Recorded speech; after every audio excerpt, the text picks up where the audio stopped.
Magandang umaga, bagong Pilipinas. Narito ang News Express sa mga oras na ito. Wala nang palagpa ang top foremost wanted person na may kasong frustrated murder matapos madakit ng mga otoridad sa barangay Sawang, Caleros, Cebu City.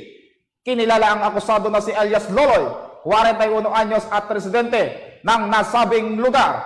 Naaresto ang suspect sa bisa ng warrant of arrest para sa kasong frustrated murder na may inirekomendang piyansa na 200,000 piso. Kasalukuyang nasa kustudiya ng Police Station 6 ang suspect para sa tamang dokumentasyon at disposisyon. Para sa iba pang napapanahong balitang pangpulisya, laging tumutok sa Police News Network, alagad ng batas, tagataguyod ng Balitang Pulis.